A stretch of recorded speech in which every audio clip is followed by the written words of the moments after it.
लेकिन मैडम मैं आपको बताऊं, अगर मैं गीता नहीं पढ़ता ना तो शायद एक टीचर बन के ही रह जाता। गीता ने मेरे पूरे जीवन को 360 डिग्री घुमा दिया।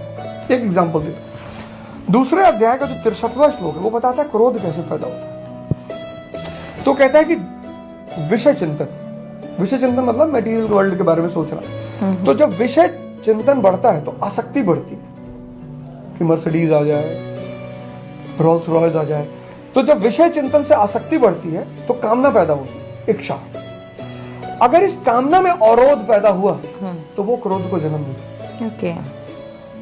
आज आप देखो बहुत ज्यादा लोग डिप्रेशन में हैं। ये मूल वजह है। विषय चिंतन से आसक्ति, आसक्ति से कामना, क्रोध। और क्रोध मूर्खता को जन्म देता है। उल्टे सीधे काम करवाएगा, 4 घंटा मोबाइल दिखवाएगा।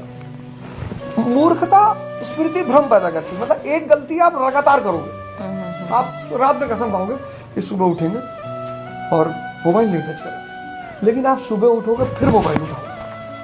और स्मृति भ्रम मतलब लगातार गलती करना बुद्धि को भ्रष्ट कर देगा। अब आप बताओ ये सूत्र बाहर कहां पता चलता? तो मेरा मानना है कि हर व्यक्ति को अपने धर्म की किताब पढ़नी चाहिए। मुसलमान को कुरान, हिंदू को गीता, सिख को अपनी आदि ग्रंथ, ये सब पढ़ना ही चाहिए। लेकिन मैडम मैं आपको बताऊं, अगर मैं गीता नहीं पढ़ता ना तो शायद एक टीचर बन के ही रह जाता। गीता ने मेरे पूरे जीवन को 360 डिग्री घुमा दिया। एक एग्जांपल देता हूं। दूसरे अध्याय का जो 63वां श्लोक है वो बताता है क्रोध कैसे पैदा होता है। तो कहता है कि विषय चिंतन मतलब मटेरियल वर्ल्ड के बारे में सोचना। तो जब विषय चिंतन बढ़ता है तो आसक्ति बढ़ती है कि मर्सिडीज आ जाए, रोल्स रॉयस आ जाए। तो जब विषय चिंतन से आसक्ति बढ़ती है तो कामना पैदा होती है, इच्छा। अगर इस कामना में अवरोध पैदा हुआ तो वो क्रोध को जन्म देता है। ओके। आज आप देखो बहुत ज्यादा लोग डिप्रेशन में हैं। ये मूल वजह है। विषय चिंतन से आसक्ति, आसक्ति से कामना, क्रोध। और क्रोध मूर्खता को जन्म देता है।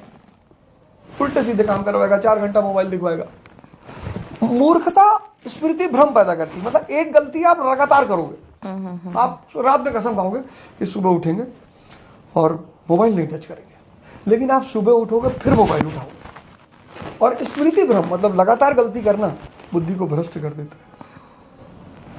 अब आप बताओ ये सूत्र बाहर कहां पता चलता? तो मेरा मानना है कि हर व्यक्ति को अपने धर्म की किताब पढ़नी चाहिए।